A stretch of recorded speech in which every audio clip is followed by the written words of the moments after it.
Today, we're talking about taking care of our homes and cleaning products, specifically the process of developing and manufacturing eco-friendly, safe for our skin cleaning products, and how they make a difference in our homes and for our health. I've been wanting to do an episode like this for a while and then came across a brand that was new to me called Lavant, which it turns out is a combination of the words laver, which is French for clean or wash, and avant, which means to innovate.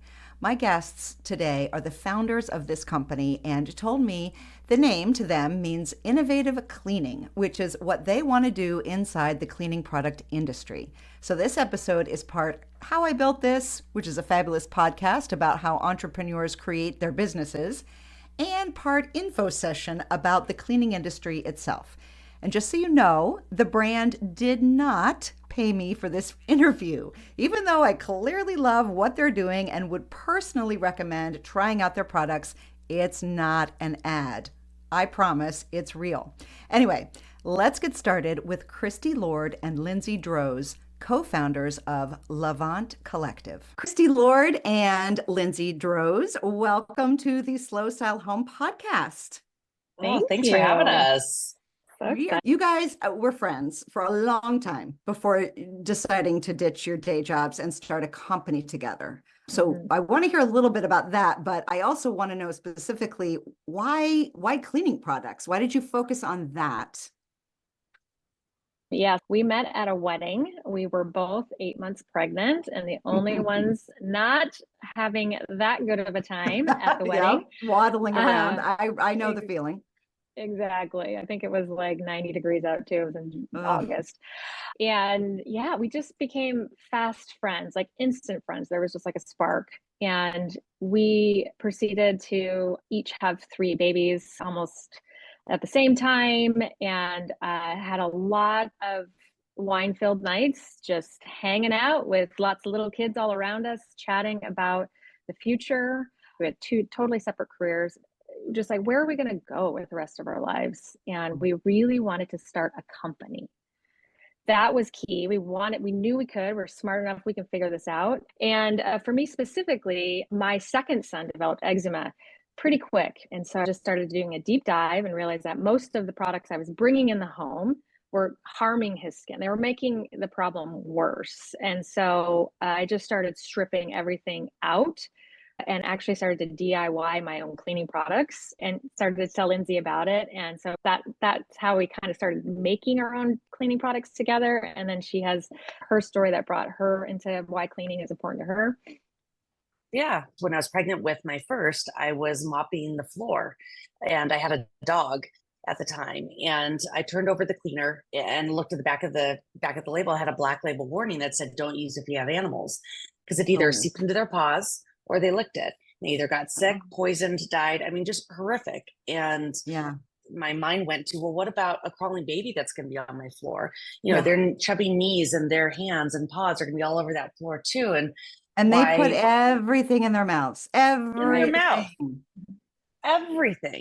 And then you start thinking about, well, what am I cleaning my counters with? I'm spraying toxic shit all over the place. And then I'm making a peanut butter and jelly sandwich on top right after that.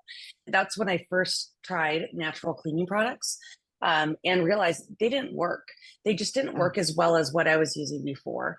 And then on top of it, they were still in plastic bottles. So I just was giving up performance in order to try something better for my family, and started DIYing because I heard vinegar was great. I'm like, I'm going to make my own cleaning products, and tried to macerate the smell of vinegar through soaking it in sage leaves and lavender. And newsflash, the scent of vinegar never goes away. So it's always there. You cannot hide the scent of vinegar, no matter what anybody tells you. We tried hard. We tried really hard. Right. Then flash forward to kind of the aesthetic part of it. I was always putting my dish soap in an olive oil bottle because I have to leave it out on the counter. It needs to be easily accessible. And it was really hard to find pretty glass bottles that weren't just an olive oil bottle. So that was just the formation. So it has to work.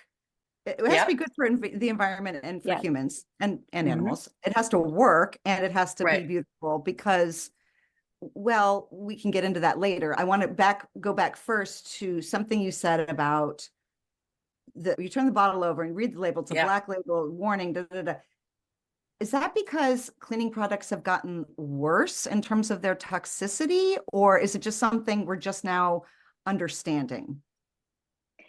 Yeah, I don't think that they have gotten worse. The United States does not require labeling.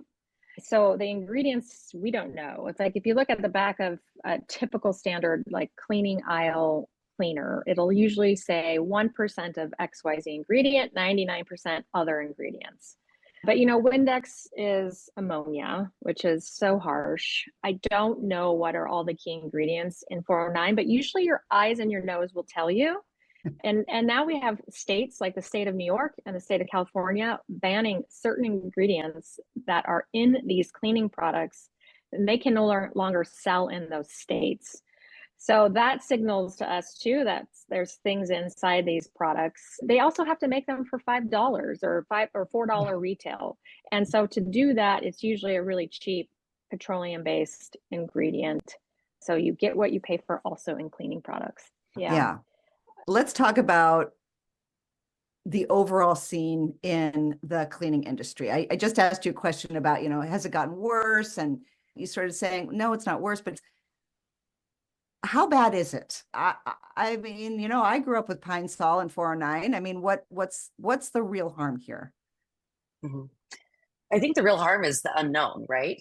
We're now in a time where we've been able to test these products for the last 40 years. Because in reality, our grandmas did not have 409. That just came out in the later 70s. So you look at our grandmas well, not grandpas back then, but grandmas were using washing soda, and it just very natural. So we basically swung the entirely other way, because as they wanted to bring more efficacious products to the market, the chemicals started coming in. So petroleum, it's also cheaper. But I think Kristi touched on initially, what we don't know is the scariest part, because in the United States, Tide doesn't have to put their ingredients on the bottle at all. It's that same evolution of that we went from food. 20 years ago, we didn't know that we were supposed to look for hydrogenated oils or all these sugars and whatnot. It makes sense that why wouldn't we want the cleaning industry, those products, to have the same kind of labeling? There's plenty of articles out there as far as what the types of harsh chemicals in cleaning products, what they're linked to, the different cancers, and then the endocrine disruptors of a lot of the ingredients that are in these. I mean, if your skin has a reaction to it, if you have to wear gloves and you have to turn your face away while you clean because the scent is like having a visceral reaction in your nose and your eyes, we shouldn't have that. You're caring for your home. You shouldn't have to feel that way and go through those things in order to care for your home. So that's why we wanted to make a product that actually works just as well as that other stuff, so you don't have to think about it. Well, I think that's a great segue into that question, because that's another thing that people say about, kind of jokingly, we say it about our face creams. If it's not burning my skin, I don't believe it's working, or we say, like, oh, I'm going with the DEET because I'm going into the woods and I do not, I don't want any natural mosquito repellent. Yeah. So I think we say the same things about, these environmentally friendly cleaners, and people worry that they're not going to work. So what makes yours different from the ones you were first coming across when you were trying to find stuff just as moms? What makes yours work? We hired a green chemist. She came from one of the top green cleaning companies. And so we presented the idea to her. We actually had to convince her to take us on. She had left her role and was a consultant. So what makes our products work? So we hired the right chemist. When she was at the company that she was at, she's given a very slim margin to work with. As far as the amount of dollars she can allocate to the ingredients she's using, because at the end of the day, they still have to, some of these plant-based cleaners on the market are still selling for like $5 or $6 a bottle, right? Still very low. So it's predominantly water. And so for us, we said, take cost out, create a formula that actually works. We're going to test it against 409. We're going to test it against Tide. We're not going to test it against other plant-based cleaners. We're going to test this against Dawn. We want these to work just as well. So she's like, it's going to be more expensive. You have to put higher quality and more concentrated versions of those ingredients in. And so we were like, do it. Let's just see what happens. and let us figure out how we're going to market and sell it at that price point. Interesting. So, because I'm just absolutely curious, knowing nothing about product development, creation, manufacturing, how is it made? Like literally, do you have a factory with like little robots and they're pouring ingredients in? How is this stuff made? Because also it's got to be so expensive to bring something like this to market. Yeah. So there's, a lot of different routes we could have gone. One, Kristi and I could have taken these raw ingredients and taken the recipe from our formulator and made it ourselves. We knew that we couldn't do it here because we're not manufacturers of products. So we didn't want to have our own line and actually be making stuff here in house. So what we did is we hired something called a co-packer, and they're the ones that are in a sterile environment where they're actually filling the bottles. They're able to fill them, put all of our components on. So we ship everything into that place. They do all the mixing, the filling, the testing to make sure no microbes and bacteria have gotten into the batches. And then they pack it up and then they ship it up to Seattle for us. So we have, multiple different places that do this for us, whether it's from our candles to our lotion to our cleaning spray and dish soap. It's all over the place in different places that specialize in formulating and mixing these formulas. That is so interesting. And then it comes back to you, so you guys ship it. Correct. Yeah, we're located in Seattle, and all of the product is shipped up into Seattle. We have a warehouse, and we have a fabulous team of 7 all women. Actually, no, we have 1. We just hired our first male, and we pack and ship. We send out to retailers as well as we do direct to consumer. Right. Okay. Let's talk about the packaging for a minute, because this is going to get to some of the aesthetic stuff, but I'm also curious about the environmental side of your packaging. It was always super important for us to have that component of refillability. So even if it's in a plastic bottle, that's okay, but you have to offer some type of way that you can refill. We want them to live where you are, which is out. So you need your surface cleaner because your pets and your kids are constantly getting the counters dirty, or you need your dish soap out. So it needs to fit into the aesthetic of your home. So that's why we brought in glass for our dish soap and hand soap, beautiful custom made glass bottles that can just be refilled time and time again. And then with a surface cleaner, it isn't a plastic bottle because most people are carrying that around, but it's made with a recycled plastic. We have a concentrated in a glass bottle. It's a 1 ounce, essentially a little shot glass. And you pour that into your surface cleaner bottle, and then you fill it up with your own water. And that's how you can continue to refill your products. The packaging element for us was so important to make it refillable, to make it beautiful, but also make the glass be something that is really thick. Because a lot of people first say, well, isn't it going to break? Because we did custom bottles to get them really thick so that if it drops in your porcelain sink, it's not going to crack or it's not going to break immediately. So we wanted something to be durable. I can imagine that you have your hands full with marketing, because people need to know about this brand, Lavant. They need to know that it exists. They need to know how effective it is. They need to see how beautiful it is. So I would imagine you're just going to concentrate on marketing for a while. Or is that not true? Are you like, no, we want more products? And if so, what are those other products? What was so fun and something that we did not know was going to happen with Lavant was how wildly successful the scent profile of fresh linen was. I mean, it's what's put us on the map time and time again in conversations of, I actually want to clean. So we have plenty of offshoots of that scent. They're like, we want this fragrance throughout our home. So it's candles and room spray and lotion. And so that's been really fun and very validating. So when we think about new products, it's more offshoots of that. Like we've got some fun new home fragrance products that are launching in Q3 of this year. But marketing is like every day, all the time. We have to be everywhere. So marketing, I mean, Lindsay and I are still wearing pretty much every hat. Yeah. So yes, we are fully inundated. We're trying to figure out this TikTok thing. How's it going, Lindsay? TikTok, we got 222 followers. Hey. Everyone counts. That's right. I love it. That's right. Everyone counts. Oh, and the problem with it is that there's going to be something new in another year. I mean, As a small business myself, it is exhausting. The marketing is exhausting. Yeah. Yes. So that's kind of why I was guessing that, oh, maybe that's all you're going to do for a while. But I love that you are building on the brand and building it according to really what the customers are telling you that they love about it. We haven't even talked about the scent yet, and talked about what place scent has in the home. Yeah. I mean, I'll go back to when we were first deciding if we were going to do unscented or scented products. You know, with a natural product, the first thought is to have it be no fragrance, because fragrance, you know, frankly, is quite a harmful thing. But our chemist said the power of scent that for cleaning is something that you can't even touch. It is so powerful. People attribute everything to, does it smell clean? And is the smell of clean, is that bleach? Is that ammonia? So trying to be able to elevate that experience in a safe way, we wanted to do that in a way that brought a fragrance into your home that embodied who you were.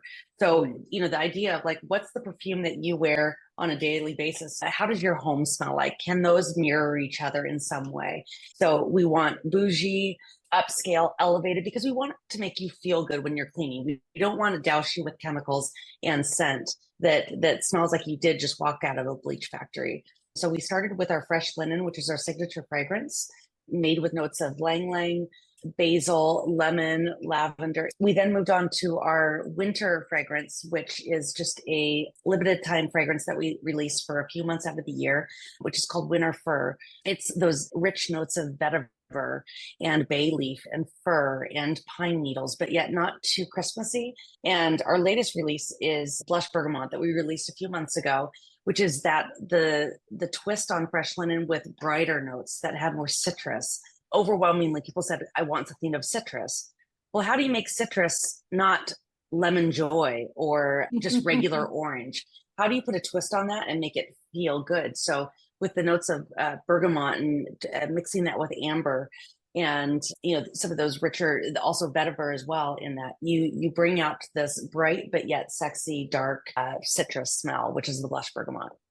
Yesterday we launched the candle in the blush bergamot, and I lost count how many it's been pretty incredible, the response to it, which has been great. Oh, just yesterday. Fabulous. Okay. Yeah. Well, I have the blush bergamot. I have the hand soap, I have the dish soap, and I have the laundry detergent. Actually, I don't remember if the laundry detergent is the blush bergamot. Is it common? It's fresh linen. It's the fresh linen. That's fresh linen. Okay. Yeah. My clothes smell delicious. I'm one of those people that want a scent. You know, I mean, there are a lot of people, they don't like anything perfumed, either because it irritates their skin or because they just don't like it. I'm one of those people, like you said, I want it to smell clean, whatever clean means to me, which is citrus, and it's or it's herbal, right? It feels like I went out to my garden and I mashed some herbs up and you know, spread them into my countertops, and voila, it feels all very natural. But I think too, maybe in the bathroom, you want something that's a little more, like you said, sexy or whatever. You're going to go to sleep and you want to wash your hands, put some lotion on before you go to bed, whatever. So yeah, I think scent is hugely important.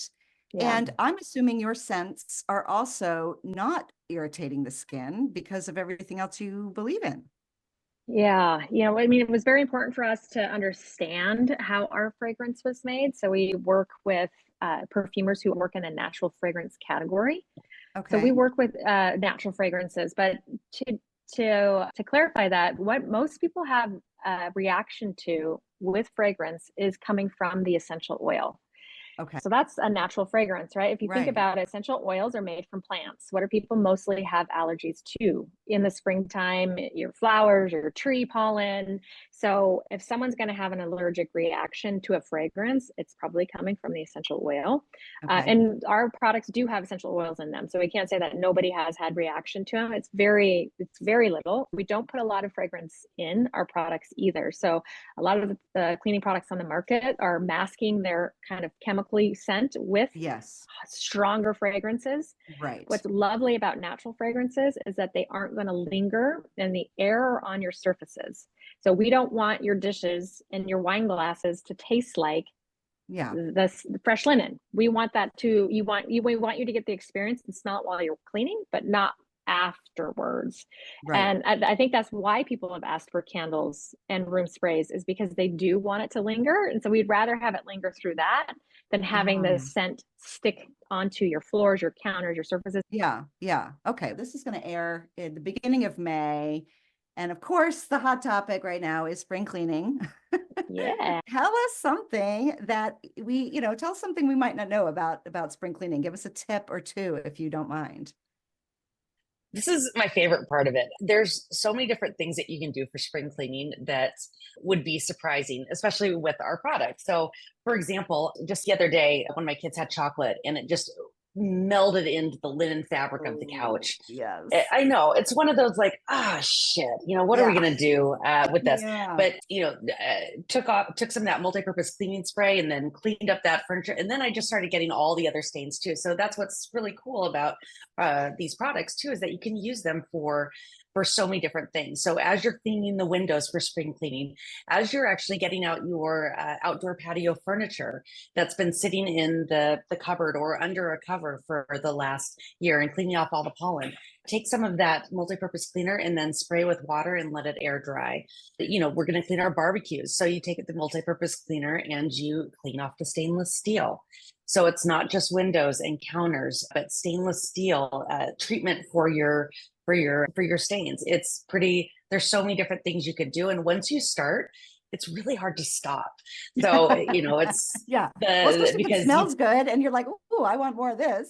What else is it going to clean for me? Which has been really fun. So wait, you use the all-purpose cleaner on the fabric on your couch rather than the laundry detergent.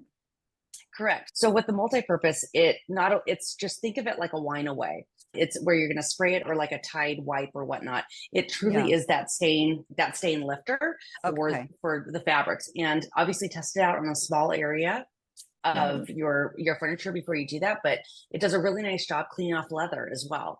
So we have leather seats in our dining room, and I spray when I'm wiping down the wood table with the multi-purpose spray. I also do it on the leather seats because my kids like to throw food everywhere still. And what about sometimes wood? Like if you have a wood dining table, good on that. Yeah, no, it's great. It's safe for sealed surfaces. So if it's unsealed wood, you would need to treat it with something else. So you do not need 10 cleaners. If you actually counted up the amount of money you spent, if you look underneath your sink on all the different types of cleaners that you're purchasing, like Lindsay said, like you don't need a barbecue grill cleaner. Like just take the high quality surface cleaner and the dish soap. I bring my dish soap out there too. You can put the dish soap in a mop and spray down your outdoor rugs. It works beautifully to clean that. My husband uses our dish soap to wash the car because it's a gentle dish soap on his car. So if you think about all the different ways, our dish soap cleans jewelry and makeup brushes beautifully. It makes them the makeup brushes so soft. So we get a lot of this from our customers telling us how they're using it in the different ways. Yeah, but the surface cleaner is great. We call that the gateway drug to Levant because obviously it smells so good and you love it, but then you're like so surprised and then you use it on all these different things. When cleaning becomes addictive because we all, nobody wants to do it. But then if it smells good and you get that sense of satisfaction, I think it keeps you going. Right. What about, I read somewhere, I think it might've been on your blog that, mixing things like it was either sugar or salt into your lotion to do a little bit of nice exfoliation. Is that a real thing? Yeah. So I use our hand soap as my body wash in the shower. And so I'll do that and I'll either add some coconut oil if I need a little bit of sheen prior to shaving, but I'll add sugar into that. So I'll do a turbinado sugar, which is a higher grain sugar. It's brown in its natural form, just raw. And I'll use that as my sugar scrub with our hand soap. It's a nice little, treat, but I do it every day. So it doesn't feel like a treat anymore, but maybe it's a daily treat. Wow. You got soft skin, girl. The sugar actually, it doesn't block up the pump? Well, so I don't put it in the pump. I actually have the sugar. Like I have a little dish, like with a little scoop where you like bath salts, and you just take that scoop and then you put my sugar in that way. So just kind of fun. Just mix it up. Cool. I love it. That's awesome. The other thing, I know, Kristi, you did a weed killer too, right? Oh yeah. Yeah, that was with the dish soap. It was salt and the dish soap and vinegar. And I just put it in just a spray bottle. And you know, the weeds that come through the cracks of your, Yes, I you know, do. your sidewalks, and they're so annoying. Yeah. They're so hard to get out.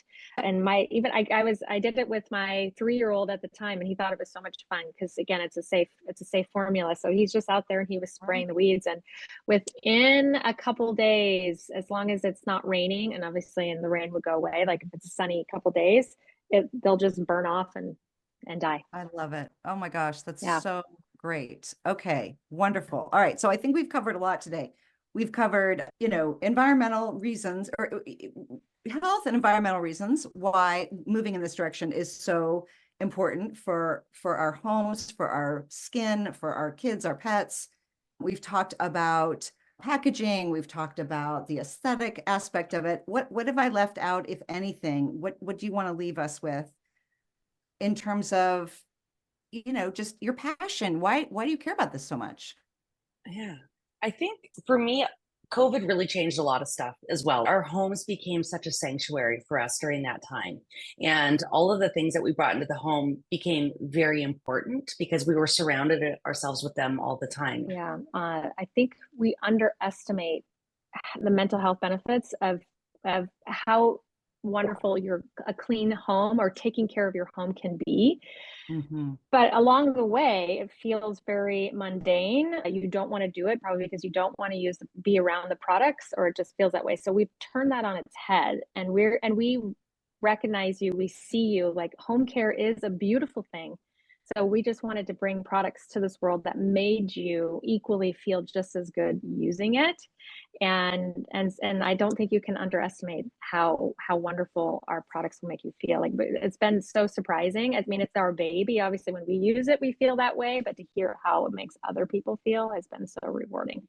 That's such a great note to wrap us up on, because that is about the bigger picture. It's about actually enjoying the process of caring for our homes and taking a moment to just appreciate what we do have. I mean, it's a really nice sort of feedback loop about how you're taking care of yourself as well, and having that moment of just being sort of immersed in this beautiful scent and the satisfaction of seeing something clean. And I think that's a great goal for spring cleaning, actually, is to not to get it over with and to get through it and this horrible thing that you have to do, but to actually be a little bit reflective as you're doing it and think about, I'm lucky. I have this roof. I have this water that, is coming clean out of my taps, at least for most of America, not all of America. And to just be, to just show a little bit of gratitude as you're giving yourself the gift of that scent and using a safe, healthy, beautiful product. So thank you. Thank you for wrapping it up that way. Thank you for having us.